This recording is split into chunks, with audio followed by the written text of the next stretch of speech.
తెలుగు రాష్ట్రాల్లో ఎమ్మెల్సీ ఎన్నికలకు నగారా మోగింది. 2 రాష్ట్రాల్లో మొత్తం 6 స్థానాలకు ఎన్నికల షెడ్యూల్ విడుదలైంది. ఫిబ్రవరి 27న ఎన్నికలు నిర్వహించి మార్చి 3న ఓట్లు లెక్కించనున్నారు. తెలంగాణలో ఖాళీ కానున్న 3 ఎమ్మెల్సీ స్థానాలకు తెలంగాణ ఎన్నికల సంఘం షెడ్యూల్ విడుదల చేసింది.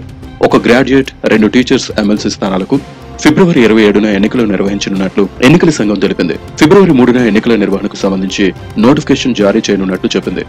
ఫిబ్రవరి 3 నుంచి 10 వరకు నామినేషన్లు స్వీకరించనున్నట్లు వెల్లడించింది.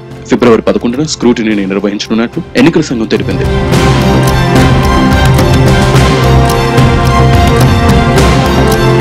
నామినేషన్ ఉపసంహరణకు ఫిబ్రవరి 13 చివరి తేదీ అని తెలంగాణ ఎన్నికల సంఘం పేర్కొంది. కరీంనగర్, మెదక్, నిజామాబాద్, ఆదిలాబాద్ గ్రాడ్యుయేట్, టీచర్స్ ఎన్నికల కోసం షెడ్యూల్ విడుదల చేశారు. వరంగల్, ఖమ్మం, నల్గొండ టీచర్స్ ఎమ్మెల్సీ ఎన్నికల కోసం షెడ్యూల్ రిలీజ్ అయింది. ఖాళీ కానున్న ఈ 3 స్థానాలకు ప్రస్తుతం జీవన్ రెడ్డి, కూర రఘోత్తమ్ రెడ్డి, అలుగుబెల్లి నర్సిరెడ్డి ప్రాతినిధ్యం వహిస్తున్నారు. ఇక ఆంధ్రప్రదేశ్ విషయానికి వస్తే 2 పట్టభద్రులు, 1 ఉపాధ్యాయ ఎమ్మెల్సీ నియోజకవర్గాలకు షెడ్యూల్ విడుదలైంది. ఫిబ్రవరి 27న ఎమ్మెల్సీ ఎన్నికల పోలింగ్ నిర్వహించనున్నట్లు ఆంధ్రప్రదేశ్ రాష్ట్ర ఎన్నికల సంఘం ప్రకటించింది.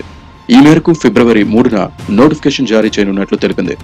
ఫిబ్రవరి 27న ఎన్నికలు నిర్వహించి మార్చి 3న ఓట్ల లెక్కింపు చేయనున్నట్లు ఎన్నికల సంఘం వెల్లడించింది. నోటిఫికేషన్ విడుదలైన తక్షణమే ఎన్నికలు జరగనున్న జిల్లాల్లో ఎన్నికల ప్రవర్తన నియమావళి అమల్లోకి వస్తుందని ఎలక్షన్ కమిషన్ ప్రకటన జారీ చేసింది. ఉమ్మడి ఉభయ గోదావరి, కృష్ణా, గుంటూరు పట్టభద్రుల నియోజకవర్గాలకు శ్రీకాకుళం, విజయనగరం, విశాఖపట్నం టీచర్స్ స్థానానికి పోలింగ్ జరగనుంది.